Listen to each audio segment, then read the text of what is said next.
अब आ जाइए क्लीनिंग के प्रोसेस के ऊपर।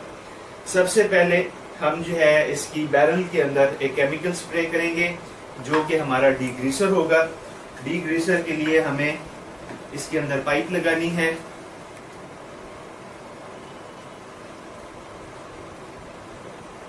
पाइप जब हम इसमें फिट करते हैं तो इसमें ज्यादा इंपॉर्टेंट एक बात जो है वो नोट करने की है कि इसको सबसे पहले बिल्कुल स्ट्रेट बैरल के साथ बिल्कुल स्ट्रेट स्प्रे नहीं करते, बल्कि पहले इसको थोड़ा सा एंगल देके एक साइड से आप स्प्रे करेंगे, फिर एंगल देके दूसरी साइड से स्प्रे करेंगे, फिर आप इसको सेंटर से स्प्रे करेंगे।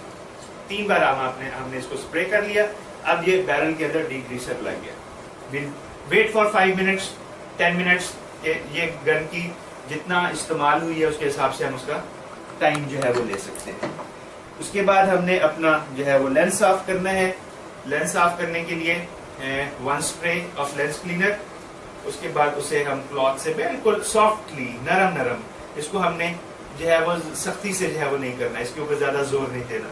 Same with telescope, 1 spray and soft cleaning. इसके लिए बहुत जरूरी है टेलीस्कोप के लिए कि आपके पास माइक्रोफाइबर का क्लॉथ होना चाहिए, क्योंकि अगर क्लॉथ थोड़ा सा भी हार्ड होगा, जरा से भी इसके ऊपर मट्टी डस्ट कोई चीज होगी तो इसके ऊपर स्क्रैचेस डाल देगा। बज़ाहिर हमें महसूस नहीं होता।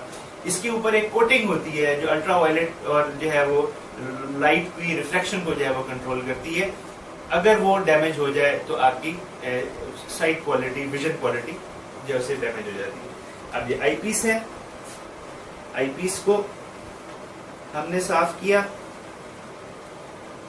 साथ ही में हमने इसका मैगजीन निकाला। मैगजीन को हमने जो है वो साफ किया। मैगजीन को साफ करना बहुत जरूरी है।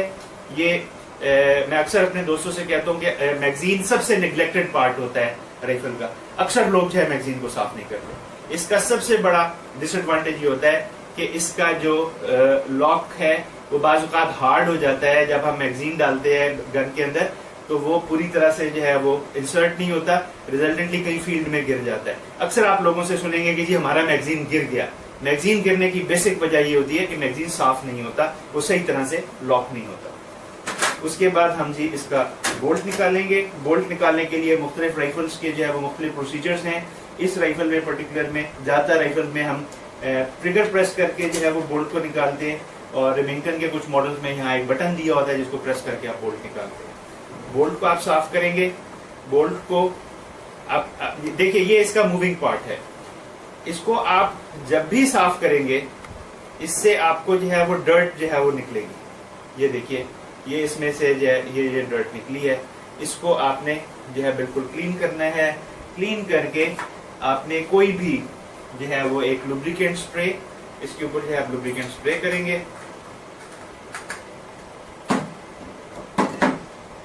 और इसको इसके ऊपर थोड़ा सा फैला के और एक बार कपड़े से साफ कर देंगे। बोल्ट अब आपका रेडी है। एक बार ध्यान में रखिएगा कि बोल्ट के ऊपर ऐसे तैरता हुआ तेल नहीं होना चाहिए कि आप ऑयल करें और वो ड्रिप कर रहा हो, ऐसा नहीं होना चाहिए। बोन ड्राई होना चाहिए। आप ऑयल करें और उसके बाद उसको साफ भी कर दें। इसकी सरफेस के ऊपर फिर भी ऑयल जो है वो रहता है। अब आ गया हमारा जी क्लीनिंग पार्ट। इसमें ये चीज इंपॉर्टेंट है कि आपने इसका जैक जो है वो इसके कैलिबर के मुताबिक रखा। हमने 0.2 का जैक इसके ऊपर लगा दिया। उसके बाद हमने यहाँ से पैच उठाया, पैच हमने इसके ऊपर जो है वो लगा दिया। कभी भी राइफल को फ्रंट साइड से आपने नहीं, उसके अंदर जो है वो क्लीनिंग रॉड फ्रंट साइड से नहीं डालना। आपका क्राउन डैमेज होने का खतरा होता है, इससे आपकी एक्यूरेसी मुतासिर होती है। आप चैम्बर वाली साइड से क्लीनिंग रॉड इंसर्ट करेंगे और इसको मूव करने देंगे।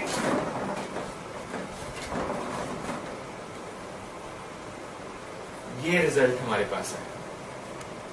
पहला जो हमारा जो है वो इसके अंदर से निकला, उसका जो है ये रिजल्ट है। अब हम इसको स्क्रब करेंगे ब्रश के साथ। बहुत सारे लोग जो है वो ये क्वेश्चन करते हैं कि जी पहले आप क्यों पैच लगाते हैं, पहले स्क्रब क्यों नहीं करते। पहले हम स्क्रब इस वजह से नहीं करते कि अगर कोई मेजर डस्ट पार्टिकल है तो वो उसके अंदर से निकल जाए। अगर हम पहले स्क्रब करेंगे ब्रश के साथ तो उसके ऊपर निशान पड़ जाएंगे, आपके ग्रूव्स जो है वो डैमेज होने का खतरा होता है। तो मेजर डर्ट एक बार हम रिमूव करेंगे। मेजर डर्ट हमने रिमूव कर दी। अब हमने उसके अंदर जो है वो ब्रश डाला और अब हम इसको स्क्रब करेंगे 3 से 4 दफा, 5 दफा, 6 दफा। आपने इसे जो है वो निकाल लिया, आपका ब्रश का काम खत्म। ब्रश हमारा वापस आ गया, जैग हमने दोबारा लगा लिया और इसके ऊपर हमने एक नया पैच लगाया।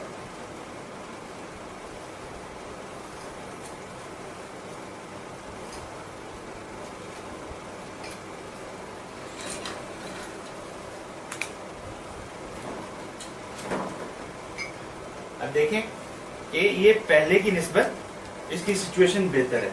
इससे पहले जो हमने निकाला था वो ये वाला था, ये हमने पहले पैच निकाला और ये हमने जो है वो दूसरा पैच निकाला। This is the difference. अब चूंकि ये बहुत ज्यादा मैला नहीं है तो हम इसी को टर्न करके दूसरी साइड से जो है वो इसके अंदर डालेंगे।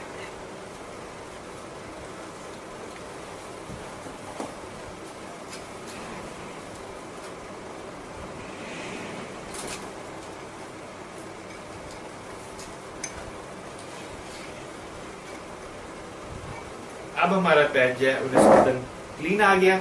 अब हमें इसे मजीद जो है साफ अगर हम अपनी तसल्ली के लिए करना चाहें तो हम कर सकते हैं, अदरवाइज इसकी जरूरत नहीं है।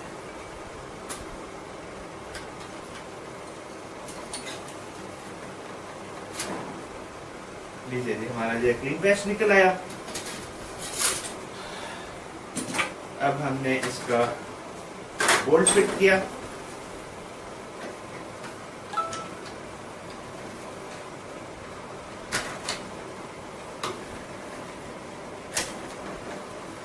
बोल्ट को जब भी आप फिट करेंगे तो इसका ट्रिगर प्रेस करके बोल्ट को आप नीचे करेंगे ताकि गन जो है वो लोड ना हो।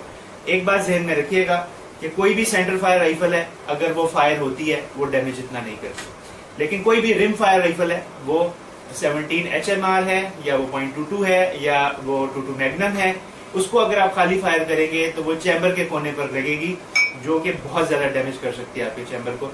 रिजल्टेंटली रिम फायर .22 या 22 मैग्नम को कभी भी आप खाली फायर नहीं करते, ये बहुत बड़ा जुर्म समझा जाता है। आखिर में हम जो है वो देखेंगे कि अगर कहीं जो है वो मट्टी मौजूद है, हमारे पास जो है ये पेयर ऑफ ब्रशेस हैं, इसके साथ हम मट्टी इसकी जो है वो साफ कर देंगे, क्योंकि मट्टी अगर साथ साथ साफ होती रहे तो ये गन साफ रहती है, नहीं तो ऐसा ऐसा मट्टी मुख्तलिफ जगहों पर जो है वो जमना शुरू हो जाती है। अगर कोई हार्ड सरफेस है, कोई ऐसी जगह है जहाँ आपको सख्त ब्रश चाहिए तो आपके पास मेटल का ब्रश होगा, और खासतौर पे ये वाला एरिया जो है जहाँ से बैरल और वुड जो है बाज़ औक़ात मट्टी इसके अंदर जम जाती है और ये कांटेक्ट में आ जाती है। कांटेक्ट में नहीं आना चाहिए, बैरल को वुड से अलग होना चाहिए। अब आप देखिए कि इतना time 10 to 15 minutes maximum for the cleaning of gun ये रिक्वायर्ड है, और यही आपके अच्छे निशाने, अच्छे शिकार की जमानत है कि आपकी गन अगर साफ है तो आप बेहतर तौर पर शिकार खेल सकते हैं और अपनी लाइफ को और एंजॉय कर सकते हैं। Thank you very much.